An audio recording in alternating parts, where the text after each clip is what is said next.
Y hemos iniciado una nueva serie titulada Conociendo a los que les interese apuntarla, el fin de los tiempos. Conociendo el fin de los tiempos. Podemos saber como cristianos realmente en qué época nos encontramos de la historia. ¿Podríamos estar seguros que la Biblia nos proporcionara información para saber si faltan 5 años más, 15 años más, 20 años más en la historia humana?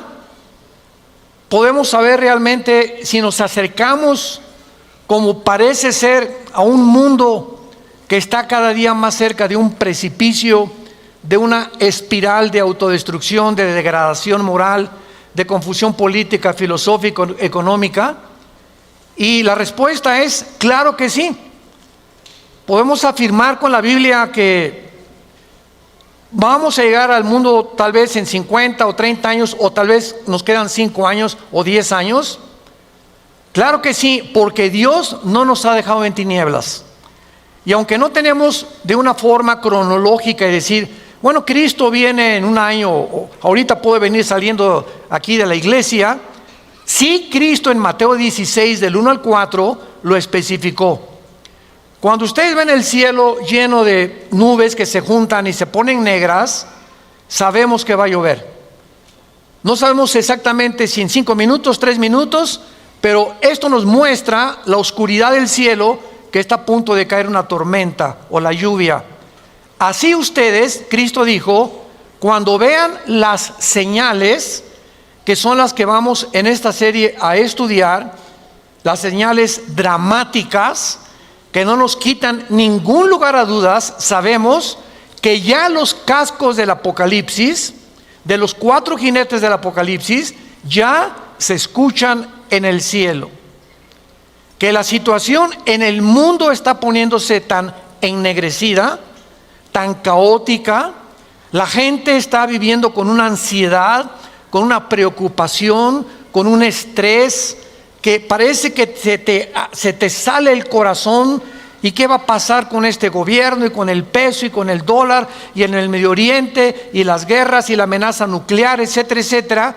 Y nuestra juventud viven exactamente igual si los mayores no se han dado cuenta. Es impresionante las estadísticas de suicidio entre los 14 y 21 años de edad. Impresionante.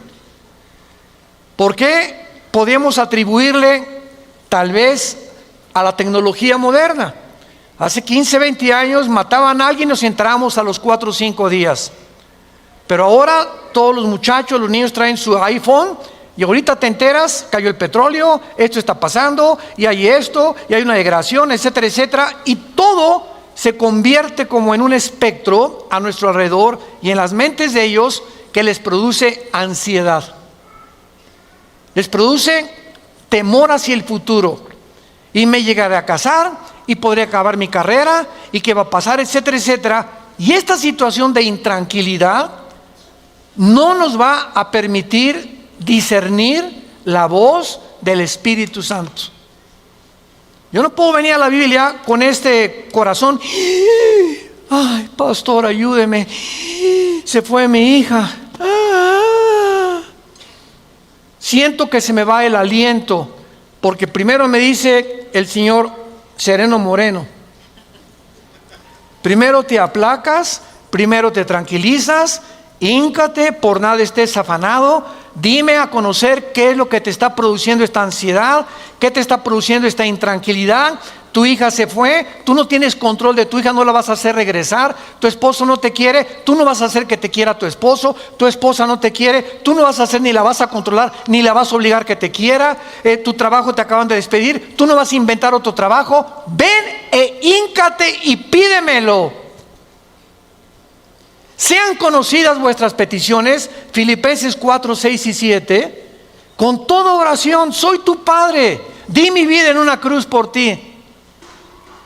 Estamos atribulados en todo, pero no angustiados, perseguidos, mas no desamparados, derribados, pero no destruidos. Nunca nos dejemos encorralar en un rincón donde llegue una situación en nuestra vida que, ¿qué voy a hacer? que qué vas a hacer?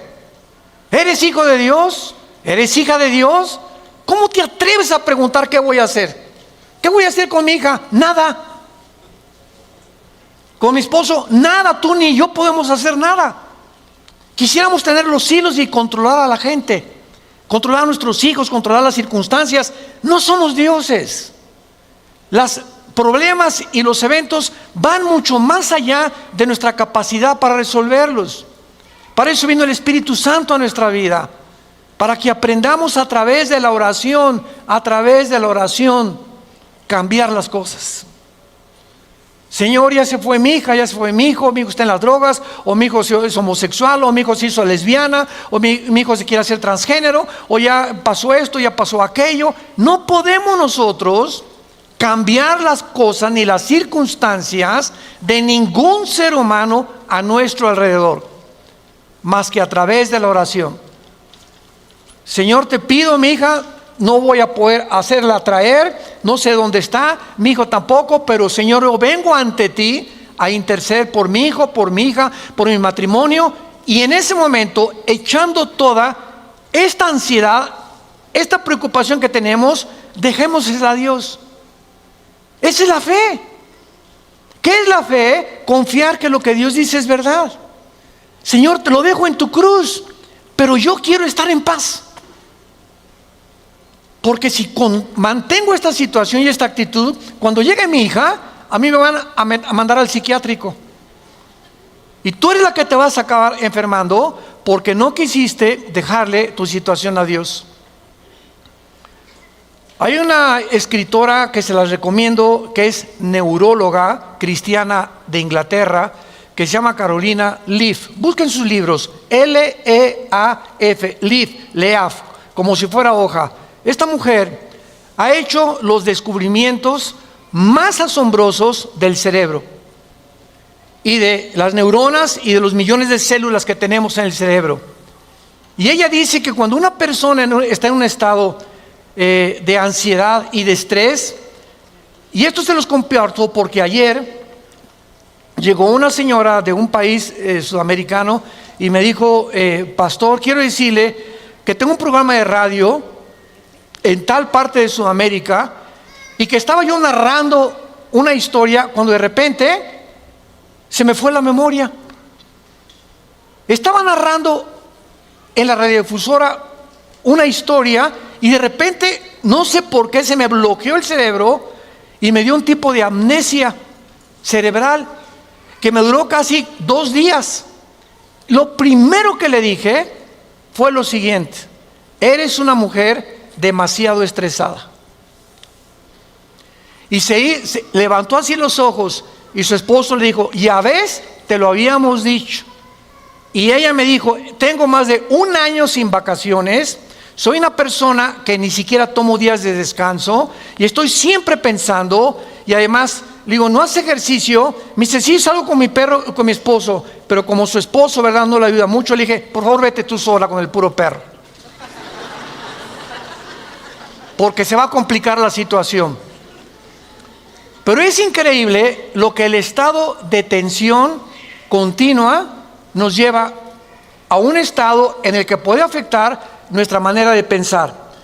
Qué interesante, como lo vamos a ver en este estudio, qué interesante que Dios haya diseñado 6 días por 1 de descanso.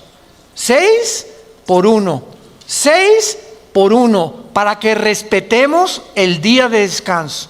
Ya sea para ti el lunes, porque el domingo trabajas, el día de descanso es el lunes, pero Dios nos ha programado para trabajar, preocuparnos y pensar 6 días y dedicar de cada 6 días 1 a no pensar en nada, al boliche, al cine, a pasear en la canoa, a Xochimilco, a donde te dé la gana ir.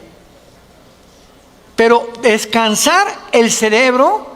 Hay personas que van hasta de vacaciones y se llevan la laptop y ahí están en la alberca y con su laptop, etcétera, etcétera. Sus nietos no disfrutan con ellos, no se meten a nadar con ellos, no juegan a la pelota en la alberca. A donde quiera que van, se llevan sus problemas. Y la mente no fue diseñada para trabajar así. Tenemos que descansar nuestra mente y aprender a que tengamos por lo menos un día a que todas nuestras neuronas y todas las conexiones eléctricas que funcionan en nuestras células del cerebro puedan relajarse, porque esta neuróloga descubrió que cuando una persona está demasiado tensa en algo, algo pasa con las neuronas, que son millones de conexiones, y una que se desconecte te produce interrupciones del sistema eléctrico cerebral que te puede causar finalmente locura. Y entonces llegan las personas, ¿y a quién creen que van a buscar? Al psiquiatra, al psicólogo. Y entonces te dice el psicólogo, bueno, ¿qué es lo que le pasa a usted? Pues mire, en la mañana ladro como perro. En la tarde con mis amigos soy una persona, en mi familia soy una persona, en la iglesia pongo cara de San Francisco de Asís. Y entonces, dentro de la clasificación que existe en el Manual de la Psicología y la Psiquiatría de la Asociación de Los Ángeles, California, que es el manual que rige casi todo Estados Unidos, te clasifican como múltiples desórdenes de la personalidad. Múltiples desórdenes de la personalidad. O sea, eres una persona o paranoica o neurótica o esquizofrénica. Esquizos, frenos en el griego, mente doble o mente dividida. Tienes una cara con tus amigos, tienes otra cara con tu familia, tienes otra cara en la iglesia. Y venimos a la iglesia y esto se llama en la Biblia una desintegración de la personalidad por la falsedad con la que tú vives. Qué profunda es la Biblia. Qué increíble que el Espíritu Santo nos pueda mostrar que cuando estamos tratando de vivir dos o tres actores, porque la palabra hipócrita viene del griego el que actúa. El que no es lo que es un actor se pone una máscara o se maquilla y sale y representa un papel que él no es, porque es el script que tiene que representar. De ahí viene la palabra actor. Pero hay personas que se hacen un script y con sus amigos son macho, camacho, y las mujeres, esto y el otro, y en su casa tienen otra cara, en la iglesia tienen otra cara, y con sus hijos tienen otra cara. Y comienzas a desintegrarte, escúchame muy bien, te comienzas a desintegrar sin que te des cuenta interiormente.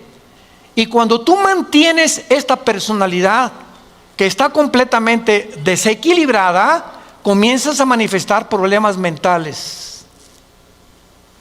Esquizofrenia, sociopatía, psicosis, paranoia, etcétera, etcétera. Y los psicólogos y los psiquiatras te diagnostican y te dicen, pues si usted tiene esto, por esto y por esto y por esto. Y tú le preguntas, bueno, ¿y qué? ¿Con qué se compone mi cerebro? ¿Cómo puedo cambiar mi conducta?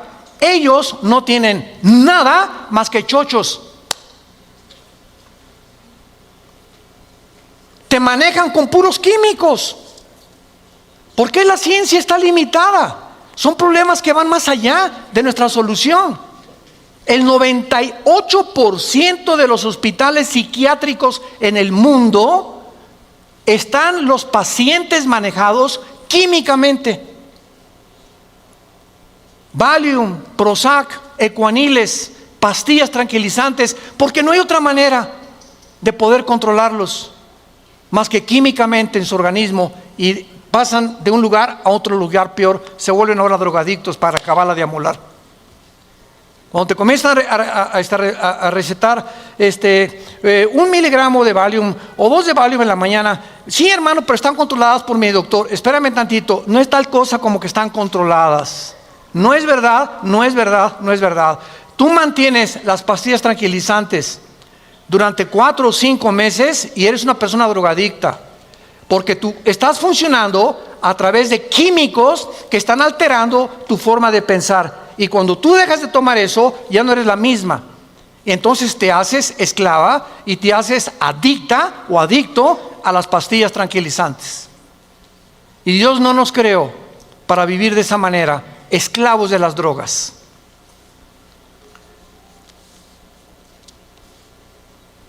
Cuando 2 o más pasajes de la Biblia pueden ser identificados claramente perteneciendo al mismo evento profético y al tiempo designado en esas profecías, podemos comenzar a armar un rompecabezas. La Biblia tiene una pieza en Joel tiene otra pieza en el libro de los Hechos, tiene otra pieza en Primera de Tesalonicenses. Y cuando venimos a la Biblia, tomamos una profecía de los últimos tiempos de Isaías. ¿Cómo sabemos que esa profecía de Isaías corresponde antes del rapto, o se refiere a la tribulación, o se refiere después de la tribulación, o se refiere al tiempo de dolores que Cristo profetizó que atravesaríamos? Entonces tenemos que juntar la otra pieza que nos falta con la otra pieza que nos falta, y cuando armamos y ponemos juntas las piezas, por eso la Biblia no es de interpretación privada. Yo no puedo venir a los Hechos, porque los Hechos es un libro histórico, narrativo. Los Hechos no es un libro doctrinal, escúchenme muy bien. Los Hechos, el libro de los Hechos es un libro que narra la transición entre el judaísmo y el cristianismo. Y por eso había tanta confusión de los apóstoles, porque de repente no era solamente para Israel la salvación, ahora era para todos los gentiles, italianos, guatemaltecos, mexicanos, etcétera, etcétera. Y eso causó un desequilibrio teológico en los apóstoles, que tuvieron que hacer un concilio, Hechos capítulo 10, para determinar qué cosas del Antiguo Testamento se aplicaban al Nuevo Testamento o al Nuevo Pacto en Jesucristo. Entonces en el libro de los Hechos encontramos, por ejemplo, que muchos comenzaron a hablar en lenguas en 3 ocasiones, y fueron evidencia del Espíritu Santo.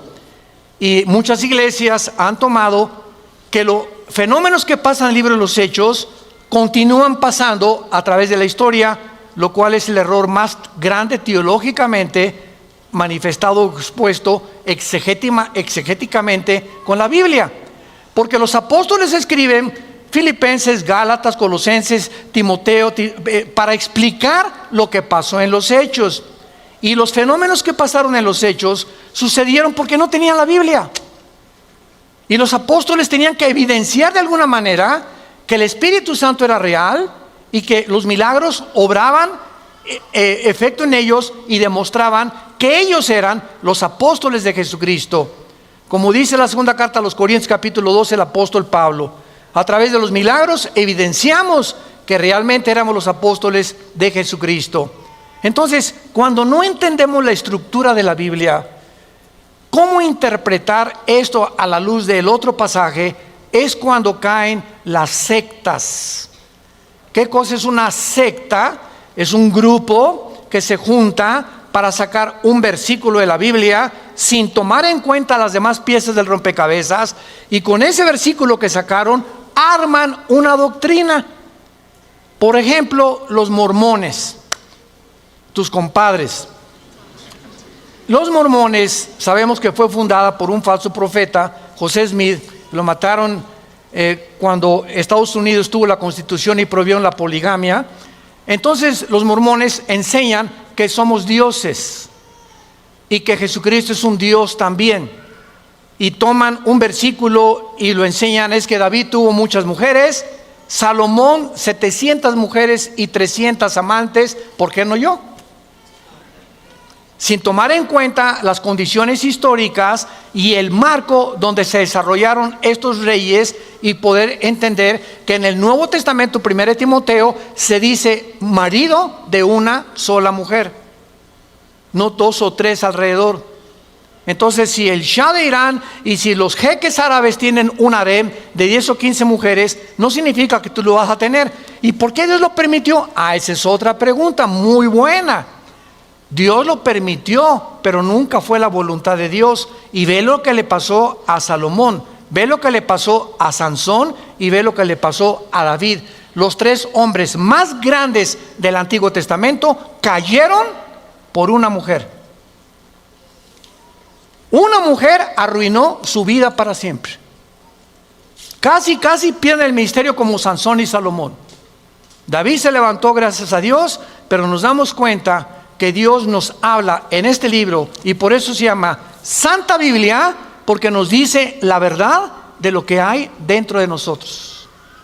Dios no oculta los pecados de los más grandes hombres que la Biblia describe. Un hombre común y corriente, un escritor, jamás se atrevería a eso. Protegería a los héroes, pero Dios los desnuda y nos muestra que fueron hombres como tú y como yo. Muy bien, vamos a ver a continuación algunos 4 pasajes proféticos que se encuentran conectados, interrelacionados los unos con los otros. Y vamos a ver en estos pasajes, a los que les interese apuntar, cada vez que ustedes vean en el Antiguo Testamento o en el Nuevo Testamento la frase,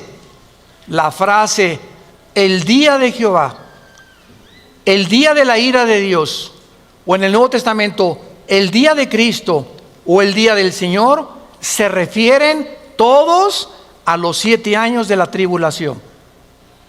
A los 7 años de la tribulación. Entonces, cuando vemos nosotros que dice el día de Jehová, sabemos que ya nosotros no vamos a estar aquí. Porque se refiere a un periodo que viene en el futuro de 7 años para Israel, donde Dios los va a purificar y se vienen sobre el mundo las calamidades más catastróficas que jamás la historia ha podido concebir. Y vamos a ver entonces que esta frase, el día de Jehová, no es un día de 24 horas, porque la palabra Yom, Y-O-M en el hebreo, que se tradujo día, puede ser de 24 horas, de una semana o puede ser de un año también. Entonces, el día de Jehová menciona 7 años. Vamos a ver el primero en Joel capítulo 2. Joel capítulo 2, versículo 30 y 31. ¿Se acuerdan ustedes hace algunos meses de las lunas de sangre? ¿Y se acuerdan ustedes el alboroto que se formó alrededor? Que ya estábamos en la tribulación, que ya venía el Señor, que eran señales cósmicas de que Cristo estaba a la puerta, bla, bla, bla, bla, bla. Inclusive falsos profetas inundaron las redes sociales, en el internet, en YouTube, en Twitter, emitiendo, comunicando mensajes falsos, etcétera, etcétera. El mundo estaba alarmado. Recuerdo que nos hablaron a nosotros, allá estábamos en Dallas, Texas, a una sesión especial como de 15 pastores para que pudiéramos dar nuestra opinión y contradecir todo lo que estaban diciendo, inclusive muchos líderes cristianos. Y vamos a ver ahorita en dónde fue el error tan grande que estas personas cometieron cuando las 4 lunas de sangre que se formaron hace algunos años, creyeron ellos que eran las señales de la Biblia y se equivocaron en lo siguiente. Solamente hay 3 pasajes en la Biblia donde se mencionan las lunas de sangre, las que van a marcar el día del Señor. Pero vamos a notar ahorita, tenemos que usar el microscopio en lo que leemos. Vamos a notar que cuando estas lunas de sangre bíblicas aparezcan, van a aparecer aunadas a un eclipse solar. Y las que aparecieron actualmente fueron eclipses lunares y no eran las que menciona la Biblia, porque solo 3 veces se menciona una unión entre el sol oscurecido y las lunas de sangre. Vamos a ver en Joel 2, 30 y 31 de quién está hablando. Daré prodigios en el cielo y en la tierra, sangre, fuego, columnas de humo. El sol, ojo, el sol se convertirá en tinieblas y la luna en sangre, antes que venga, ¿cuándo? ¿Qué cosa? El día grande y espantoso de Jehová. Aquí estamos colocando el fenómeno del sol oscurecido y las lunas de sangre antes de los días de la tribulación. Veamos claramente que la tierra experimenta lunas de sangre durante algunos eclipses de luna. Ha habido muchas lunas de sangre en la historia y muchos creen que esta profecía se refiere a un eclipse lunar de sangre. Sin embargo, los astrónomos que nos acompañan lo pueden testificar. El sol tiene que estar brillando sobre la Tierra, con la Tierra entre el sol y la luna para un eclipse lunar. Ahí es cuando se produce el eclipse lunar. Hace algún tiempo se estuvo manejando en las redes sociales que la Tierra era plana. Ni levante la mano porque te vas a quemar. Y muchachos en las universidades, no es que está demostrado por la NASA. Bueno, es impresionante las mentiras, la deformación de las cosas que hacen muchas veces para atraer la atención sobre esas redes sociales y mantenerte en estado de ansiedad y estar viendo ahí con el propósito de tener más seguidores. Y esto, si acaba de que la Tierra es plana, simplemente dile a la persona de cuál fumó, para que en un solo eclipse de la luna se ve claramente que la Tierra es redonda. Ya sin más investigaciones, que no necesitan ni a NASA, ni a Einstein, ni a Stephen Hawking, en un solo eclipse podemos darnos cuenta la redondez de la Tierra. Se ve claramente la redondez de la Tierra, por el amor de Dios, virgen de todos los remedios. El sol no puede convertirse en tinieblas en el tiempo de un eclipse lunar normal, por lo que la profecía bíblica a lo que está apuntando es algo mucho más espectacular que un mero eclipse lunar normal. ¿A qué se refiere? A cuando el sol se oscurezca, la luna se convertirá en sangre simultáneamente junto con el sol.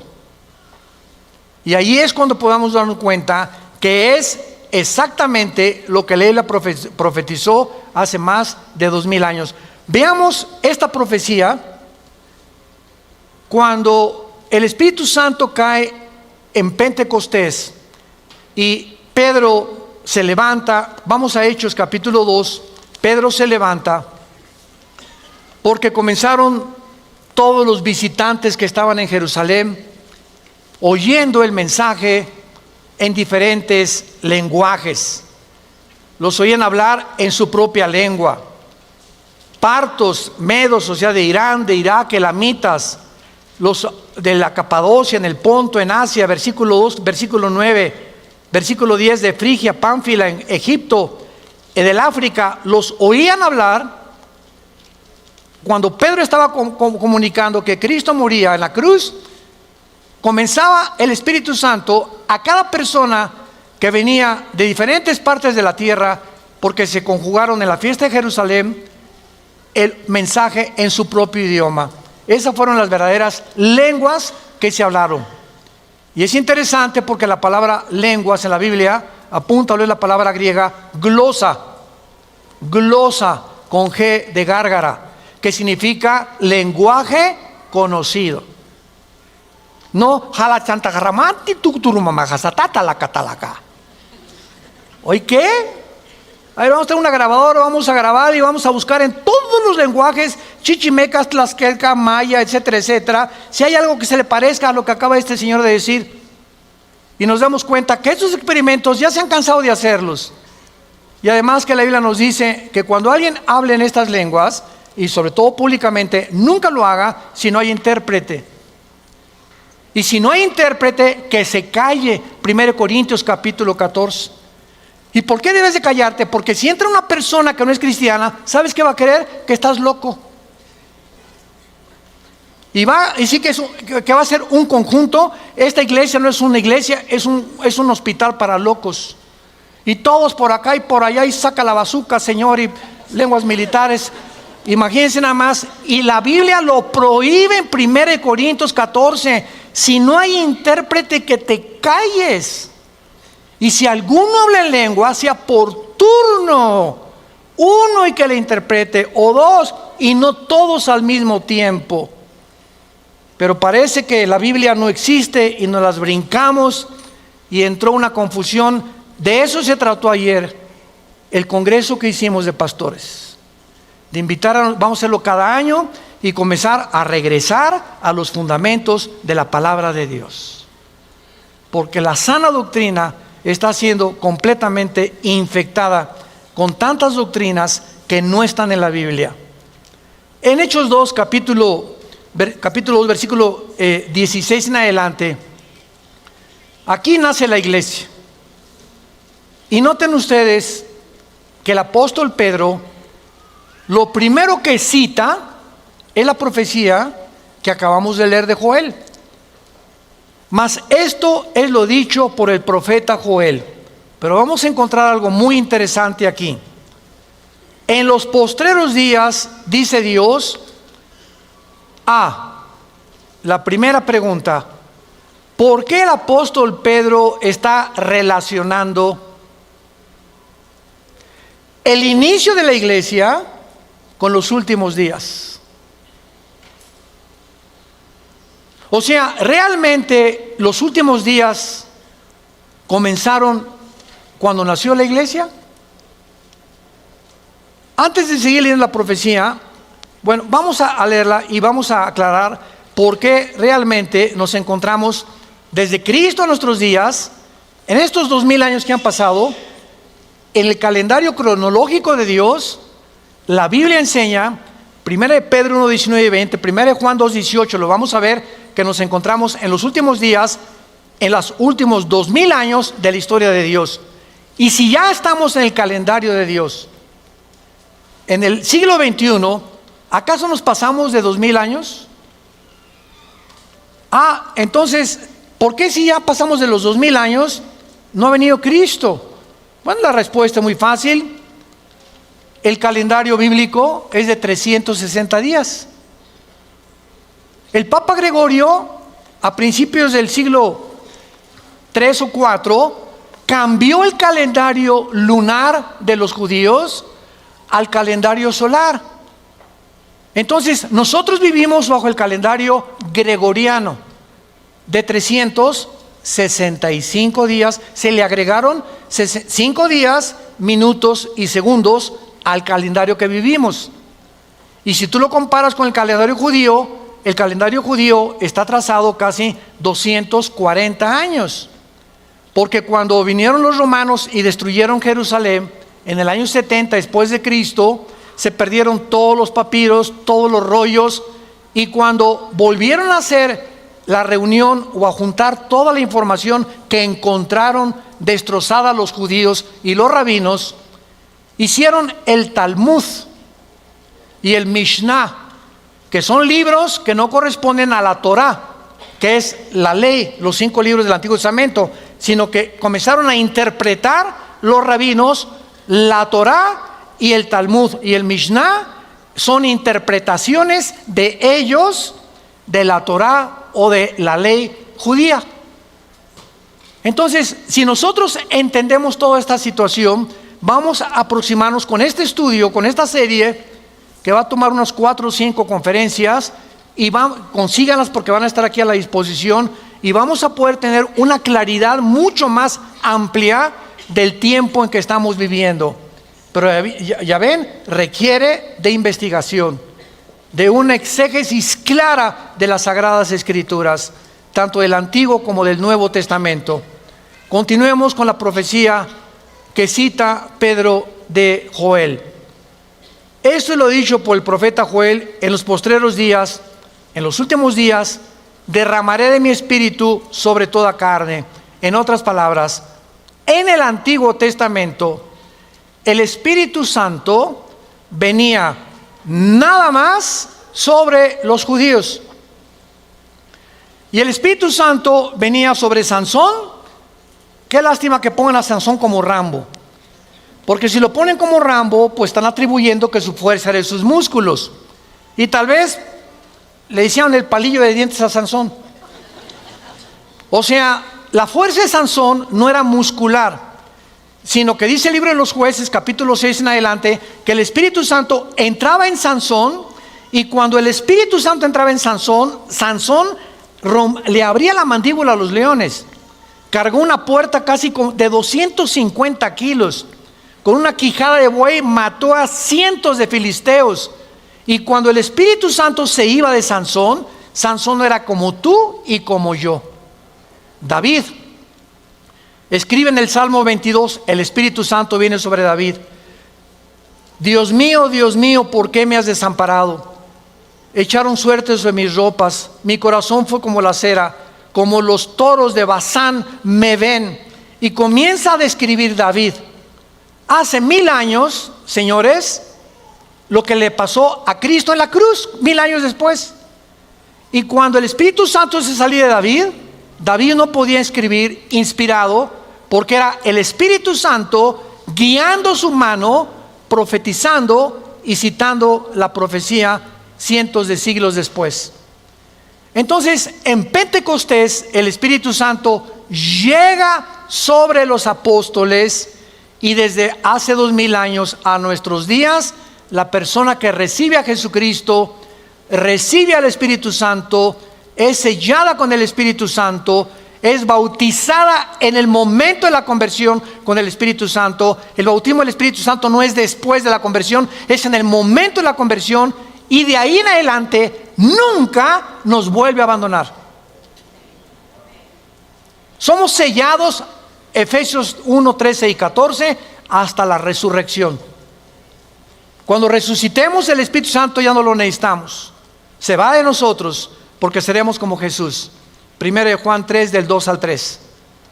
Entonces, ahora el Espíritu Santo está dentro de nosotros y ya no entra ni sale. Ahí está dentro de nosotros hasta que muramos. Esto es lo que significa: derramaré mi espíritu sobre mexicanos, guatemaltecos, chinos, ya no solamente Israel. Dios le puso pausa a Israel, introdujo la iglesia en estos 2000 años. Nos vamos en el rapto con Cristo y Dios seguirá con Israel lo que le falta estar con Israel en los tiempos de la tribulación, para regresar con nosotros en la segunda venida y establecer su reino milenial. Derramaré mi espíritu sobre toda carne. Vuestros hijos y vuestras hijas profetizarán. Vuestros jóvenes darán visiones y vuestros ancianos soñarán sueños. Vean que esto no lo mencionó Joel, pero vamos a ver lo que mencionó Joel, porque esta profecía se divide en dos partes: el comienzo de la iglesia y el final de la iglesia. Muy bien, ¿qué significa que las mujeres van a profetizar? ¿Qué significa que los jóvenes van a profetizar? Y tomando este versículo y sacándolo de su contexto, sin considerar 1 Corintios 14, 3 y lo que explican quién es un profeta ahora en el Nuevo Testamento, en muchas iglesias se enseña. Yo llego a muchos lados y me dicen: te presento al apóstol y a su esposa la profeta. Jesús, María y José y el burrito que los acompaña. El apóstol y la profeta. Oiga, ¿y quién lo hizo usted apóstol? Ya no me quiero meter en eso, ¿verdad? Ayer lo vimos, cómprenlas. Estuvo buenísimo el argentino que le invitamos a compartir. Y la profeta. ¿Por qué usted profeta, hermana? Porque tiene visiones y profetiza cuándo van a ser los terremotos y cuándo van a derrocar a tal presidente, etcétera, etcétera. Dios mío, ¿no han estudiado la Biblia? ¿No han leído la Biblia? ¿De dónde sacaron eso? Hechos 2, hermano. Ahí dice que hermana, ¿sabe lo que significa profetizar en el Nuevo Testamento? Significa hablar la palabra de Dios. El que profetiza, 1 Corintios 14, 3, habla para exhortar, para poder consolar y para poder difundir la palabra de Dios. Ya las profecías hacia el futuro, que va a venir una persona con vestido verde y te vas a casar con él. El Espíritu me dice que ríos de agua viva saltarán de tu iglesia, y ese hermano es el ungido de aquí del pueblo. Todas esas cosas son falsas profecías. La Biblia está completa. No hay nada que se le pueda agregar ya, está sellada. Y todo lo que Dios nos quería decir del cielo, del infierno, del futuro, de las naciones, todo está aquí. A la ley y al testimonio, y al que no le guste, que más vale que le amanezca muy pronto. Tenemos que estudiar la Biblia. Tenemos que contrarrestar tanta infección que ha entrado a las iglesias por una mala exégesis, por una mala estudio de las Sagradas Escrituras. y comienzan a tomar textos como este, ¿verdad? Sin que se den cuenta que no están respaldados por el Antiguo Testamento, y si lo respaldan lo están interpretando equivocadamente. Y dice el versículo, para continuar, versículo 18: y de cierto, sobre mis siervos y sobre mis siervas en aquellos días derramaré mi espíritu y profetizarán. Ahora, bajo el pacto en que nos encontramos, las mujeres pueden hablar la palabra de Dios, las mujeres pueden dar estudios bíblicos, las mujeres pueden predicar mientras estén bajo la sujeción de su esposo. Ah, ¿verdad? Oiga, ¿por qué permite a su esposa profetizar? Porque está sujeta, más le vale. No, que ni me oiga. No, ¿verdad? No es la sujeción, eso sería autoritarismo. Mi esposa ahora, no sé cuánto usted ya está en las redes de YouTube, la conferencia que ella dio en la Riviera Maya, la última conferencia el domingo, fueron como 200 matrimonios casi de todas partes de la América Latina, y es el mensaje más hermoso que a Marta le he escuchado yo. Las mujeres casi lloran, y les puso sobre los puntos sobre las íes, ¿verdad? Y las preguntas surgieron. Dice en 1 Timoteo capítulo 2, le prohíbe a la mujer que usurpe la autoridad del varón. Es todo nada más. Que una mujer se desboque y comience por aquí y por allá, y el marido ni enterado. Eso es a lo que la Biblia se refiere. Pero si una mujer, ¿verdad?, es sujeta, y el marido, ¿verdad?, me dijo mi esposa, oye, yo le dije, ¿quieres compartir la última conferencia en el seminario? Me encantaría que lo hicieras, porque reconozco que mi esposa le dio el don de predicar la palabra de Dios. A eso se refiere. Todos, muy jóvenes, todos tienen el derecho ahora de compartir la palabra de Dios, pero no profetizar en el sentido del Antiguo Testamento. En el Antiguo Testamento los profetas se llamaban, apúntalo, Naví, con B chica, Naví, que significan los que veían el futuro. Y todo el futuro se encuentra en la Biblia ya registrado. Ya no hay nada que agregarle y nada que quitarle a la palabra de Dios. Muy bien, hasta el versículo 18 de Hechos 2 que estamos leyendo, noten ustedes que termina hasta el versículo 21 lo que cita Pedro. Y del versículo 19 y 20, Pedro cita las palabras de Joel: daré prodigios arriba en el cielo, señales en la tierra, sangre y fuego, vapor de humo. Y vuelve Pedro a repetirlo: el sol se convertirá en tinieblas y la luna en sangre antes que venga el día del Señor. Lo mismísimo que Joel anunció en el versículo 30 y 31. Todos estos fenómenos cósmicos serán antes de que el anticristo aparezca, antes de los 7 años de la tribulación, y estas señales cósmicas les servirán a muchos judíos, principalmente anunciándolos que el Mesías falso que están esperando va a aparecer en la forma del anticristo. Porque por eso los judíos ortodoxos no creen en Jesús como el Mesías, y nos tachan a nosotros de que somos politeístas. Yo cada vez que voy a Israel y vamos al Muro de los Lamentos, ahora en junio vamos a regresar a Israel, vamos a ir un buen grupo grande de gente, vamos a ir parándonos en todo, vamos a visitar desde Galilea hasta el Mar Muerto. Y cuando lleguemos al Muro de los Lamentos, antes de llegar hay una como charolita que te dan los judíos de cartón, que se llama la kipá, que se pone aquí atrás. Y tú no te puedes acercar al Muro de los Lamentos, porque si te ven sin la kipá, no amaneces. Entonces no la venden ni nada, pero te la pones, ¿verdad? Te sometes, no hay ningún problema, te la pones y ya te acercamos los lamentos, y están los judíos ortodoxos orando. Y me acuerdo la última vez que fuimos, que había un rabino judío ortodoxo, y como hablaba español, oí que le dijo, oye, che. Y entonces en ese momento dije, tú eres de Argentina, ¿verdad? Sí, Buenos Aires, claro, por el che. Y le dije, ¿tú conoces a Jesús? Y se espantó. Y me dice, tú eres cristiano, ¿verdad? Y me puso unos ojos tan feos. Le dije, sí, soy cristiano. Le dije, ¿por qué no crees en Yeshua? Y comenzamos a discutir. Y nos rodearon como 10 rabinos. Y el misionero que teníamos allá me decía desde lejos, Armando, me hacía así, me hacías, vente rápido, salte de ahí, salte. Y se hizo con una bolita como de 15, como 20 personas.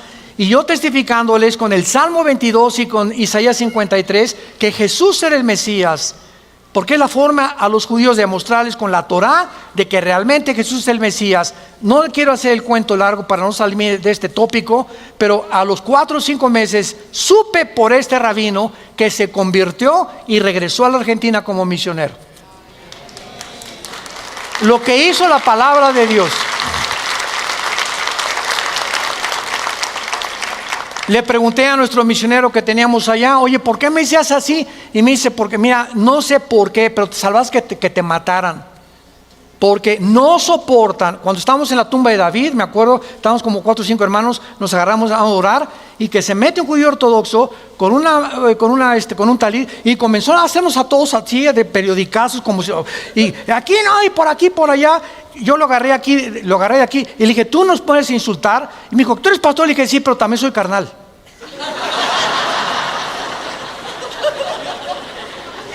Se me quita a veces lo espiritual. Dije, tú no tienes ningún derecho a hacernos esto. Y mi señor me estaba traduciendo, ¿no? Dile que no tiene derecho a hacer esas cosas, ni viene a empujarnos, porque tenemos el derecho a estar aquí por el gobierno de Israel. Y se salió, pero no soportan a los cristianos. Es una religiosidad impresionante. Por eso Apocalipsis 11, léanlo, acaba Israel, Jerusalén será como Sodoma y como Egipto antes que venga el Señor. Y no es de extrañarnos, Tel Aviv, la capital de Israel actualmente, que gracias a Dios se cambió ya a Jerusalén. Tel Aviv es el centro de los gays en el mundo. Se cambió de Madrid a Tel Aviv. Es el centro internacional del movimiento gay en el mundo. Estos son los tiempos en que estamos viviendo. Entonces, Pedro recuerda a Joel y cita la luna de sangre y el sol en tinieblas. Ahora, veamos nosotros por qué Pedro, para terminar esto y no dejarlo inconcluso, citó que nos encontrábamos en los últimos días desde el inicio de la iglesia. Vayamos a Primera de Pedro, capítulo 1, y veamos que el apóstol Pedro lo vuelve a repetir en la primera carta que escribió a la iglesia. Primera de Pedro 1, 19 y 20. Sino con la sangre preciosa de Cristo, como de un cordero sin mancha y sin contaminación, ya destinado desde la fundación del mundo, pero manifestado. ¿Cuándo se manifestó Cristo? En los postreros tiempos, por amor a vosotros. Pedro dice, desde que Cristo aparece en el mundo, se comienza a contar en la cronología que Dios estipuló, que Dios decretó para el tiempo de los seres humanos, se consideran los últimos tiempos. Después de la iglesia ya no sigue nada más que el juicio de Dios. Somos la última generación y nos encontramos mucho más cerca de lo que se puedan ustedes imaginar, como lo vamos a demostrar con la Biblia. Y finalmente veamos en Primera de Juan, síguele dando vueltas allá a Primera de Pedro, y en Primera de Juan capítulo 2 versículo 18, el apóstol Juan coincide y está de acuerdo con el apóstol Pedro. 1 Juan 2:18. Y dice así: hijitos, ya es, no oigo, el último tiempo, y según ustedes oyeron que el anticristo viene, así ahora han surgido muchos anticristos. Por esto conocemos que es el último tiempo. El apóstol Juan consideraba que desde que él estaba ya escribiendo esta carta a la iglesia, ya nos encontrábamos en el último tiempo. ¿El último tiempo de qué? Sígame con cuidado. En la Biblia hay dos frases: los últimos tiempos de Israel y el último tiempo o los últimos días de la iglesia. Entonces, cuando distinguimos estas dos frases, no las confundimos y nos damos cuenta que los últimos tiempos de Israel, ¿cuándo serán? en la tribulación. Es la última etapa que Dios tiene para tratar con ellos. Pero el último tiempo para nosotros se cumple en el rapto. Cuando desaparezcamos millones de personas del mundo, se acabó el tiempo para la iglesia. Y los que se conviertan en la tribulación formarán parte de otro evangelio, el evangelio eterno, y ellos son los que cuando Cristo venga resucitarán para entrar junto con nosotros al reino milenial de Jesucristo. Ahora, aquí es muy importante lo siguiente. Vayamos a Apocalipsis capítulo 6, finalmente, para ver que son los 3 pasajes en la Biblia que mencionan lo que estamos mencionando. Apocalipsis 6, 12 al 17. El cuarto y el quinto sello de Dios. Cuando abrió el 6º sello, hubo un gran terremoto. El sol, por favor, mucha atención, el sol se puso negro como tela de silicio y la luna se volvió como sangre. ¿Cómo sabemos que este versículo a qué tiempo se refiere si lo juntamos con Hechos y lo juntamos con Joel? ¿Verdad? ¿Me van siguiendo?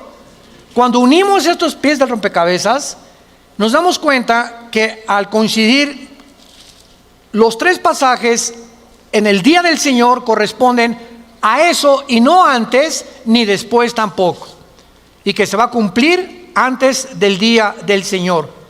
Dice la Biblia a continuación: las estrellas caerán del cielo sobre la tierra. Sabemos que no se refiere a las estrellas, a los meteoros de materia, porque las estrellas en la Biblia en más de 10 veces tienen relación con los ángeles caídos. Vendrá una invasión, como lo vamos a ver en Apocalipsis 9, de demonios sobre la tierra en ese tiempo, y como la higuera deja caer sus higos, es sacudida, el cielo se desvanecerá como un pergamino que se enrolla, y todo monte y toda isla se removerá de su lugar, y los reyes de la tierra, y vean todas las clases sociales, los grandes, los ricos, capitanes, poderosos, siervos, libres, se escondieron en sus cuevas entre las peñas de los montes, y decían a los montes y a las peñas: caigan sobre nosotros, escóndanos del rostro de aquel que está sentado sobre el trono y de la ira del Cordero, porque el gran día de su ira ha llegado, y quién podrá sostenerse en pie. ¿Cómo sabemos a dónde pertenece este pasaje? Porque está hablando del día del Señor, que es el día de la ira de Dios, donde nosotros ya no vamos a estar aquí. Y esta es la tercera y última vez en la Biblia que se menciona la luna de sangre relacionada con el eclipse solar o con el sol oscurecido.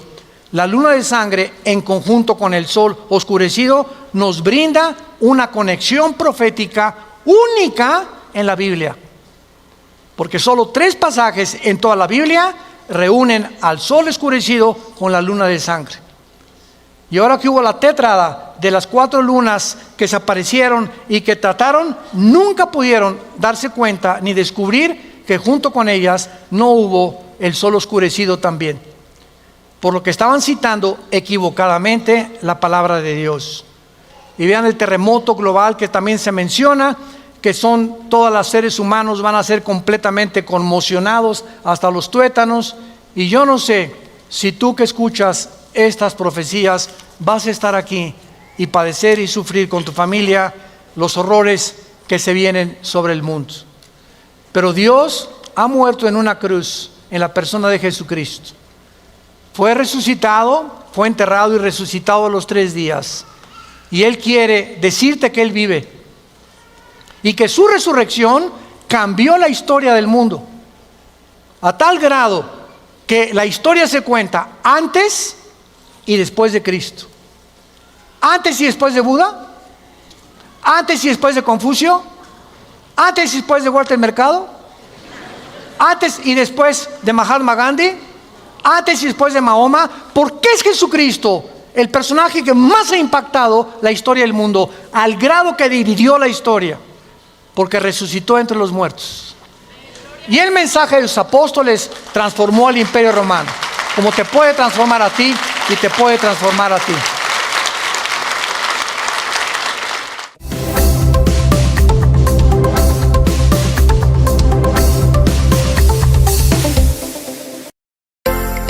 Vida Nueva para el Mundo se sostiene y propaga el mensaje de salvación de Jesucristo gracias a Dios y a tus donativos. Llevemos juntos el Evangelio de Jesucristo al mundo entero.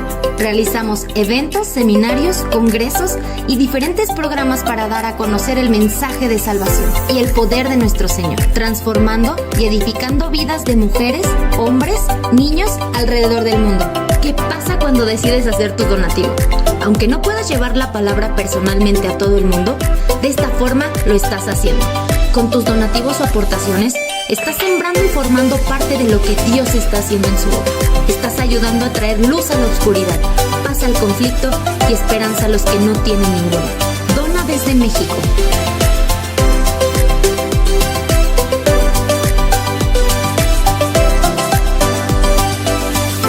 Dona desde Estados Unidos.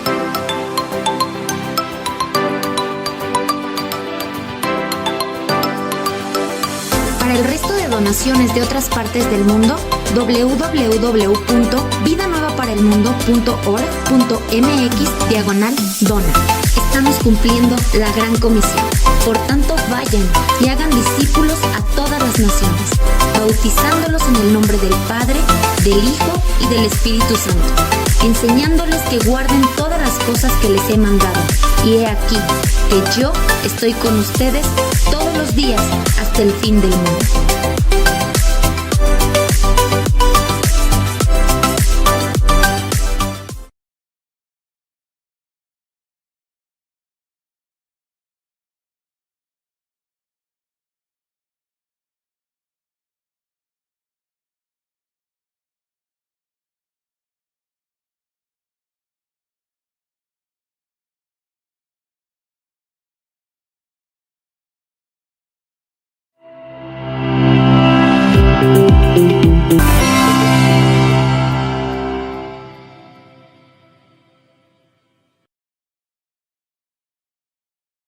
Día nos da en este momento muchísimo gusto poder transmitir esta conferencia a miles, millones tal vez de personas que nos escuchan en América Latina, en Centroamérica, en Europa. Ayer en el desayuno vinieron de Alemania, ¿pueden creerlo ustedes? Vinieron de Perú, venían 13 familias de Perú y hasta las maletas dejaron aquí en la oficina. Porque venían del camión, se bajaron, tomaron el avión, regresaron y venían del Perú al desayuno nada más. Vinieron de Sonora, familias de Sonora al desayuno y familias de Toluca, ¿dónde estaban? Ah, ¿verdad?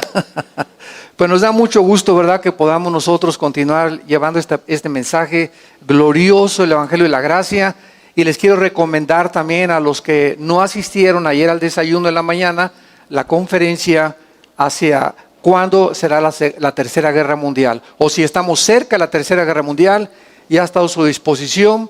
Hice un análisis geopolítico del mundo entero, de la situación tan peligrosa en que nos encontramos.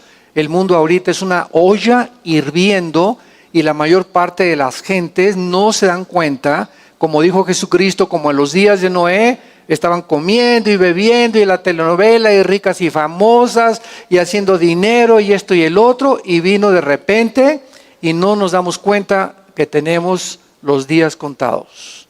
No se imaginan ustedes, vean ustedes este análisis bíblico, y esto es lo maravilloso de la Biblia, que podemos ver la relevancia de los acontecimientos internacionales a la luz de las Escrituras. Muy bien, los que traigan su Biblia en esta mañana, la pueden abrir en el libro de Daniel, capítulo 11. Continuamos con este estudio maravilloso de este profeta Daniel, que hace 2600 años, 2600 años se escribió este libro que tenemos en esta mañana que estudiar. Y estamos analizando en el capítulo 11 de Daniel de qué forma las guerras van a llevar a las naciones del mundo entero, esas pasiones de entre nosotros, esa ambición de controlar, de dominar, la razón por la cual no hemos podido en 6,000 años de historia. ¿Saben cuántos años de paz hemos tenido? De acuerdo al Instituto para la Investigación de la Paz en Estocolmo, Suecia, después de 6,000 años de historia han habido 25 años de paz. O sea que la historia del ser humano ha sido un continuo conflicto. ¿Por qué? Porque desde hace 6,000 años hay guerra en el corazón del hombre. Y estamos continuamente en guerra, los hijos contra los padres, divorcios. ¿Por qué? Porque hay guerra de caracteres, de celos, de envidias, de lo que tú quieras, nación contra nación, queriendo dominar las otras, colonialismos, revoluciones, porque el ser humano está en guerra en su propio corazón. Entonces, de acuerdo a la Biblia y al diagnóstico divino de Dios, si no tenemos paz, no podemos estar en paz con nadie tampoco. Entonces, para poder estar en paz con mi esposa, los hijos con los padres con los hijos, nación contra nación, necesitamos ser justificados por Dios, ser declarados por Dios, por la sangre de Cristo, justos delante de Él. Y justificados por la fe, Romanos 5:1, tenemos paz para con Dios por medio de Jesucristo. Mientras tú no tengas paz en tu vida y en tu corazón, nunca podrás estar en paz con tu prójimo tampoco. Esta es la razón de las guerras en 6,000 años, solo 25 años de paz. Aquí en el capítulo 11 de Daniel, vamos en el versículo 40 al 45, que va a ser nuestro pasaje, lo que dice: pero al cabo del tiempo, el rey del sur contenderá contra él. O sea, estamos hablando que ese él es el anticristo, como lo vimos anteriormente en el estudio pasado. Al cabo del tiempo, el rey del sur contenderá contra él, y el rey del norte se levantará contra él, como una tempestad, con carros y gente de a caballo, y muchas naves entrará por las tierras, e inundará y pasará.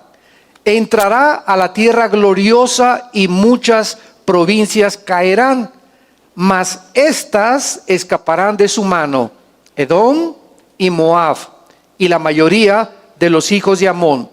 Extenderá su mano contra las tierras, y no escapará el país de Egipto.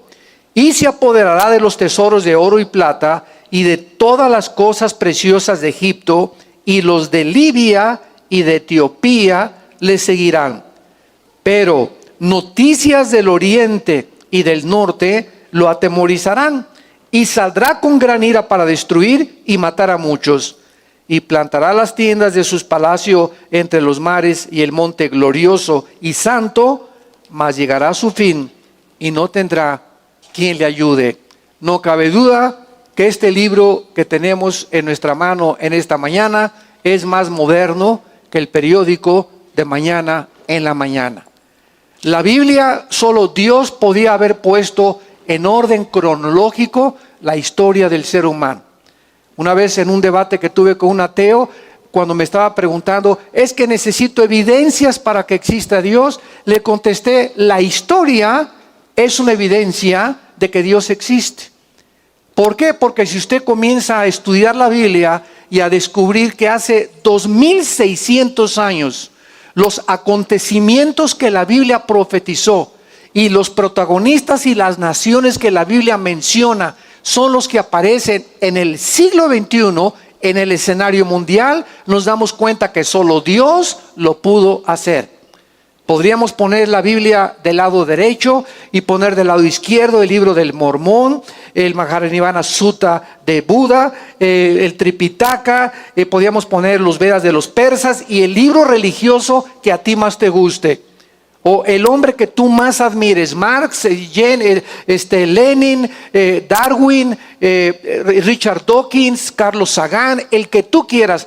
Podemos poner todos los volúmenes que existen en la historia en las librerías, y ninguno de los libros sagrados que se consideran religiosos ni siquiera se puede comparar con las Sagradas Escrituras. Ninguno tiene las profecías, ni la cronología, ni la historia, ni la genética, ni la antropología, ni la arqueología que contiene la Biblia. En otras palabras, Cuando venimos a la Biblia, no venimos a mitos o a leyendas o a historias ficticias, venimos con la historia respalda la Biblia, la arqueología respalda la Biblia, la geografía, la ciencia, la genética, la química, la física. Nos damos cuenta que es un libro completamente diferente, único y peculiar de entre los billones de volúmenes de literatura que existen en el mundo. Entonces, vamos a estudiar en esta mañana la forma en la que el anticristo, al terminar ya casi su gobierno, descubrimos que el anticristo, en primer lugar, esto va a ser lo primero que vamos a desarrollar. El anticristo no va a gobernar el mundo entero. Es que dicen muchas personas que en Apocalipsis 13 que el mundo entero, el mundo de él el que va a gobernar. Vamos a poner esto en orden. El anticristo, que es el personaje que estamos estudiando, no va a surgir en el mundo para que si tú escuchas mañana que el príncipe de España es el anticristo, Obama el anticristo, o el papa es el anticristo, o que la nueva ministra de Inglaterra, Teresa, es el anticristo. Nadie puede atreverse a especular y a determinar quién es el anticristo, escuchen muy bien, hasta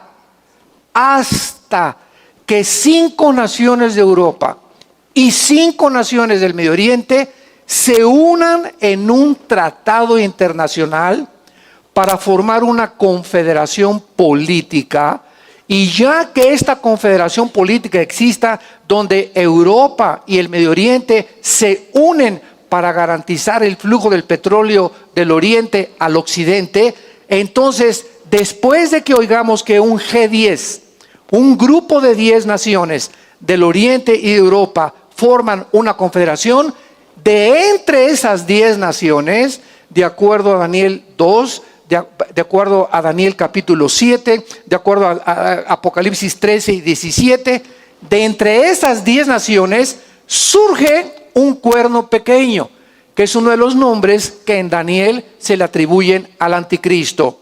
Y ese cuerno pequeño, el cuerno en la Biblia representa poder. Cuando vemos a un toro, ¿verdad?, que con los cuernos se embiste, ¿dónde está el poder del toro? ¿En la boca? ¿En la trompa? ¿En los pies? ¿En las patas? No, ¿verdad? Lo tiene en los cuernos. Entonces la Biblia usa los cuernos como símbolo de poder. Y cuando tú veas los 10 cuernos del anticristo, estamos hablando de 10 naciones que él va a gobernar. Entonces cuando él salga de entre esas 10 naciones, él va a derribar a 3 naciones y van a quedar 7, él va a ser el 8º. Entonces cuando veamos nosotros que esto sucede, que lo más seguro es que ya no estemos la iglesia aquí, no sé si tú vas a estar, yo no voy a estar aquí ya, entonces se podrá saber quién es el anticristo. Lo que les estoy diciendo es que va a ser muy difícil que los cristianos conozcamos quién es el anticristo. A mí en particular ni me interesa conocerlo. Muy bien. Entonces aquí en el versículo 40 nos damos cuenta que va a haber secciones geográficas en el mundo que no van a estar de acuerdo con él. Y aquí se nos habla de una confederación del norte y otra confederación del sur. Cuando el anticristo surja, va a haber una confederación asiática que se le llama en Apocalipsis 16 los reyes del oriente, que vienen a la batalla del Armagedón para poder pelear ahí en el valle del Megido o en el valle de Josafat, de acuerdo a Joel capítulo 3, y tener la tercera guerra mundial. A los que les interese el mensaje de la tercera guerra mundial, ayer lo mencionamos claramente, de que no va a haber una tercera guerra mundial, porque antes de la tercera guerra mundial, que es la batalla del Armagedón, tenemos todavía 2 o 3 guerras que siguen tal vez en este año o en los próximos años. Ahí va a haber una guerra en Apocalipsis capítulo 6, en el 4º sello, donde va a morir una 1/4 parte de la humanidad. Somos 7,500 millones de habitantes en el planeta Tierra actualmente. Entonces, 7,500 le quitas una 1/4 parte de la humanidad, estamos hablando de casi 2,000 millones de personas, 2,000 millones de personas que van a morir en las primeras guerras. No es la batalla de la tercera guerra mundial. Esta simplemente va a ser una guerra nuclear que va a acabar con la ecología casi de la cuarta parte de la humanidad. Y después, en la sexta y la quinta trompeta, en Apocalipsis capítulo 9, una tercera parte de la humanidad muere. Así que cuando Jesucristo regrese aquí al planeta Tierra, los únicos sobrevivientes serán aproximadamente 1.500 millones de seres humanos. Van a morir más de 6.000 millones de seres humanos por explosiones nucleares. Hace 3 días, el señor de Corea del Norte, Kim Jong, tu padrino, mandó un misil nuclear con 10 kilotones de poder. La bomba atómica que soltaron en Hiroshima y en Nagasaki tenía un megatón, que significa esto 1.000 millones de toneladas de dinamita. Entonces, la bomba que acaba de explotar Kim Jong de esta nación que es Corea del Norte tenía 10 kilotones. ¿Qué significa esto? Que tenía 10 millones de toneladas de dinamita. Una bomba atómica es fabricada con 2 elementos, el uranio 235 y el plutonio, que es lo que están centrifugando las centrifugadoras de Irán. Y mientras tú no tengas la centrifugadora ni tengas el uranio 235, que es el elemento para fabricar una bomba atómica, nadie puede fabricar bombas atómicas. Por eso es tan difícil fabricar una bomba atómica, porque está controlado por la Asociación de Protección Nuclear Internacional que se firmó en la ONU, y este señor de Corea del Norte no le hace caso a nadie. Se juntaron antier todo el Consejo de Seguridad, que son Rusia, China, Inglaterra, Estados Unidos, y para poder parar a este hombre, y les dijo: no les voy a hacer caso a nadie. Entonces solamente hace falta un loco como Kim Jong para que el mundo truene en cualquier minuto. Entonces el anticristo va a enfrentarse con un grupo del Asia, con un grupo de América. El anticristo va a controlar Europa y parte del Medio Oriente. Y estas son las naciones que van a tratar de pelear contra él, porque él no va a tener el control completo del mundo entero. Cuando él venga y sea el dictador de Europa y del Medio Oriente, va a tener personas que se van a oponer a su gobierno. Muy bien. Vemos nosotros ahora a continuación que todos estos eventos, dice, al cabo del tiempo, versículo 40. Pero al cabo del tiempo, el rey del sur contenderá con él. Esta palabra es la palabra hebrea Ketz-et, así como suena con Q de queso, Ketz-et, E-T-H, que significa en el hebreo al final de los tiempos, o en la culminación de cuando termine la historia humana. Entonces, al tener esta frase ya etimológicamente descrita, nos damos cuenta que este pasaje trata no con hace un siglo o con hace 10 siglos o antes de Cristo, porque hay una teología que se llama preterista, que dice que todas las profecías ya cumplieron en el primer siglo de la era cristiana, etcétera, etcétera. Y esto, ¿verdad? Pues es una herejía. Entonces, cuando entramos a la Biblia, nos damos cuenta que cuando se usan palabras al final de los tiempos, sobre todo en el libro de Daniel, nos muestra que es precisamente antes, tal vez 50 años o 40 años o 10 años antes de que Cristo regrese a establecer su reino milenial. Al cabo del tiempo, Ketz-et, o sea, al final de la historia humana, el anticristo, cuando él declare su persona y su gobierno como el supremo gobernante de todas las naciones, muchos no estarán de acuerdo con él. Y posiblemente este rey del norte sea Rusia. Este rey del norte es posible que sea Rusia. Y el rey del sur es posible que sea Egipto, porque más adelante nos damos cuenta que ataca Egipto, lo conquista, lo domina, y Egipto desaparece del mapa de acuerdo a la Biblia. Ahora, vemos nosotros que China tampoco se va a someter al anticristo. Apocalipsis 16:12. Vamos a leerlo en Apocalipsis 16:12 y vamos a ver que China será otra de las naciones, tal vez junto con Japón, si ahorita se ponen en paz los dos, porque ahorita hay guerra entre China y Japón fría. China está tratando de quitarle a Japón unas islas en el mar que los divide y está tratando de apoderarse de las islas enfrente de Tailandia y de Filipinas. Entonces está muy tensa la situación en Asia. Hay tensión en Rusia con Europa, hay tensión aquí en América Latina, hay un caos político en Estados Unidos. Estas son las elecciones más peligrosas de toda la historia de los Estados Unidos de Norteamérica, las que va a haber en noviembre. Oremos por Estados Unidos de Norteamérica porque está tremenda la cosa con tu padrino el güero.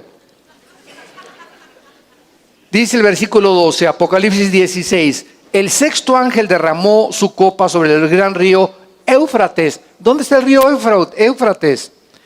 No está hablando del río Bravo, ¿verdad? Que divide Estados Unidos de México.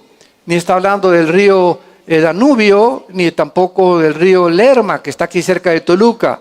Entonces, cuando venimos a la Biblia, nos ubica la Biblia en la geografía y nos muestra que el mundo comenzó en el oriente, en el Medio Oriente, cerca del río Éufrates, porque en el capítulo 2 del Génesis se menciona que el huerto del Edén, donde estuvo la primer pareja humana, Dios los colocó cerca del río Éufrates, lo que es ahorita la nación de Siria y de Irak, que se conoce como la Mesopotamia.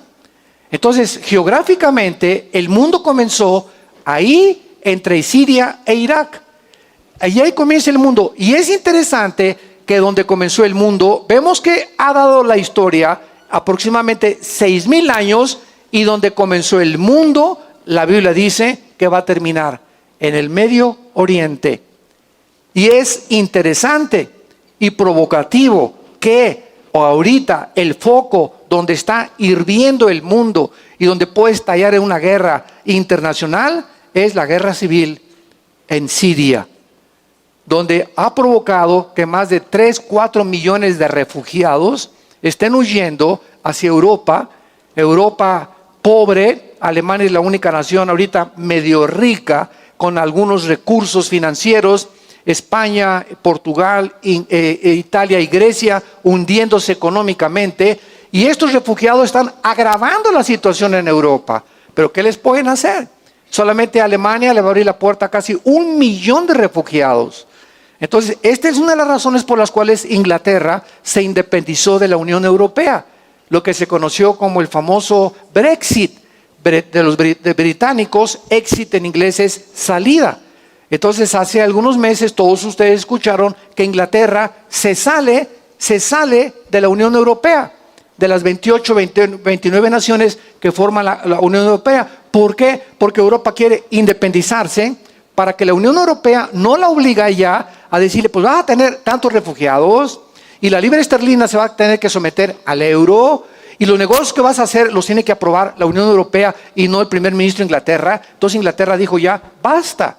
Ya no soportamos que estemos bajo un conglomerado de naciones, queremos nuestra independencia. Y eso fue lo que hicieron. Los ingleses les va a costar 2-3 años tremendos de problemas económicos, mientras comienzan otra vez ahora sí que a reiniciar los tratados comerciales, exportaciones e importaciones con las naciones de Europa, pero este es el precio muchas veces que se tiene que pagar. Y Inglaterra se tenía que salir de la Unión Europea para que cuando el anticristo surja, esto es muy interesante, para que cuando el anticristo surja, necesita haber una Europa dividida. Y él va a dar una solución sobrenatural, porque va a tener poderes diabólicos para que Europa se vuelva otra vez a unir y a juntar los países que van a formar su gobierno, y él les va a dar la solución para que pueda formarse la última confederación política o el último gobierno mundial del futuro dictador mundial. Muy bien, regresamos aquí, estamos aquí en Apocalipsis 16. Y dice que esta copa es derramada en el río Éufrates. El agua se seca, por cierto, el río Éufrates nace ¿en dónde? El río Éufrates nace en Turquía. Y el río Éufrates recorre casi 2,000 kilómetros y desemboca en el Golfo Pérsico. El Golfo Pérsico ahorita está controlado por Irán.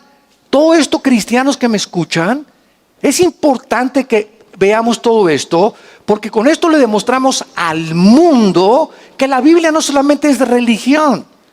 Y que de tal manera amó Dios al mundo que dio a su Hijo unigénito. Y tenemos que ver que la geografía, la historia, la arqueología, todo tiene relevancia con la Biblia.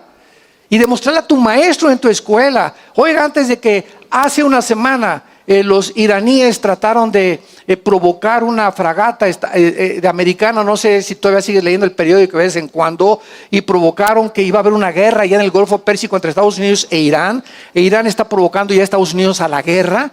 Hace antier un avión americano venía volando cerca del Medio Oriente y los MiGs rusos pasaron a 10 metros de distancia del avión en el aire. Y de acuerdo a la Fuerza Aérea y a las leyes internacionales, cuando un avión vuela, nadie se le puede acercar a menos de 150, 200 metros por las corrientes de aire que pueden ser atraídas, menos por detrás porque pueden chocar. Pues estos MiGs rusos pasaron con un avión y le hicieron así, o sea, provocando a los americanos, diciéndoles, éntrale, queremos guerra con ustedes.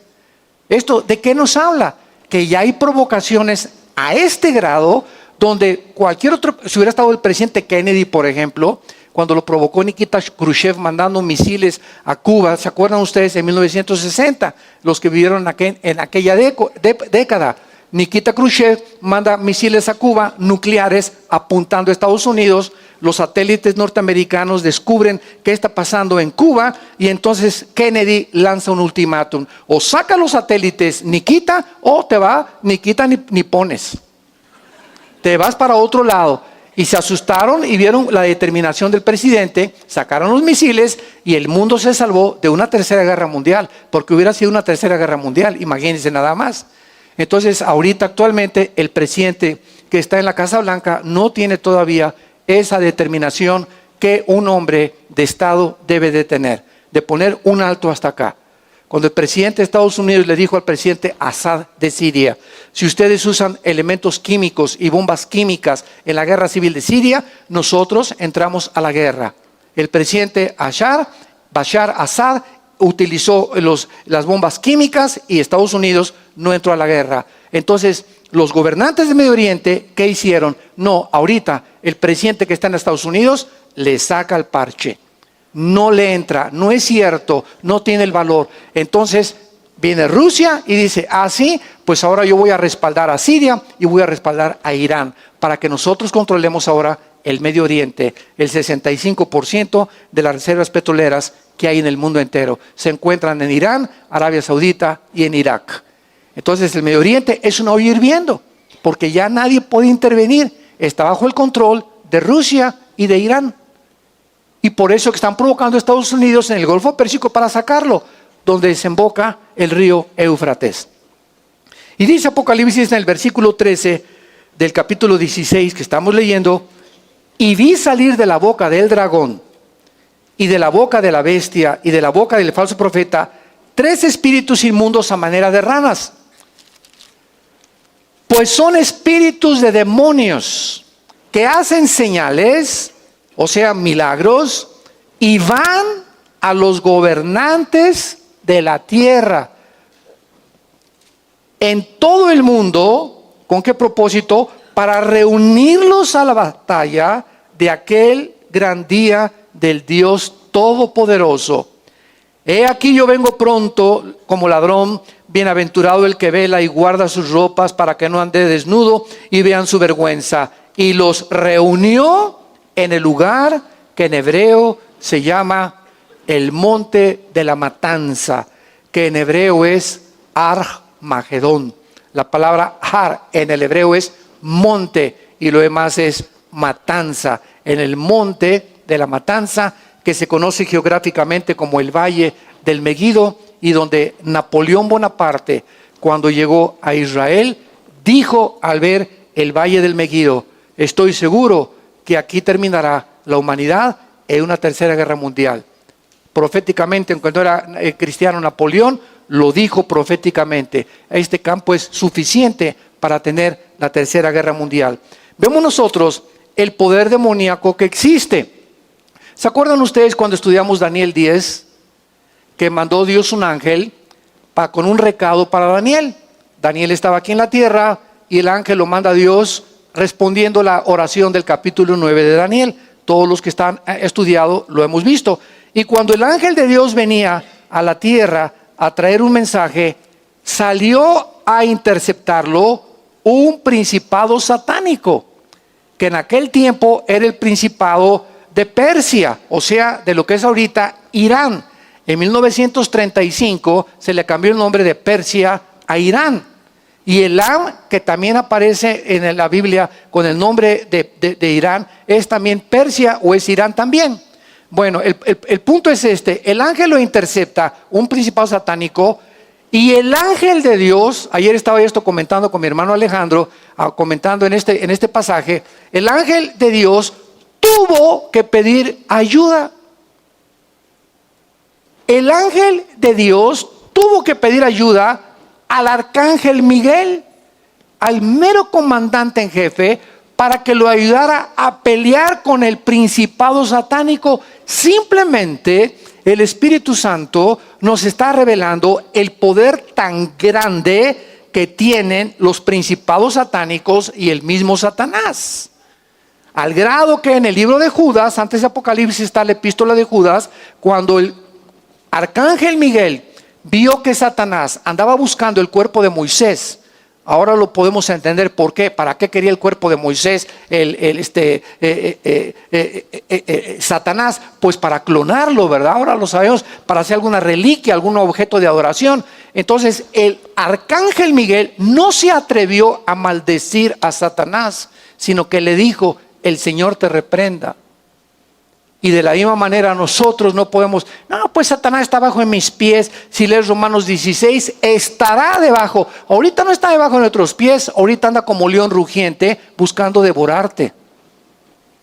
Ahorita dice en Efesios capítulo 4 que si tú le cedes terreno, el momento que una persona se mete, por ejemplo, a la brujería y comienzas con la ouija y con la bola de cristal y con el café turco y con la bola, etcétera, etcétera, y te metes a los terrenos que pertenecen a Satanás, tú te sales del territorio de Dios y estás pisando su territorio, y en ese momento le estás dando terreno. ¿Qué significa? Le estás abriendo puertas para que venga tu vida a atormentarte, a tratar de cambiar tus pensamientos, a ponerte ideas de suicidio, a ponerte ideas de lujuria, a ponerte ideas de pornografía, a ponerte ideas de odio, de matar, de no perdonar. Todas estas actitudes negativas le estás abriendo la puerta al enemigo de nuestras almas.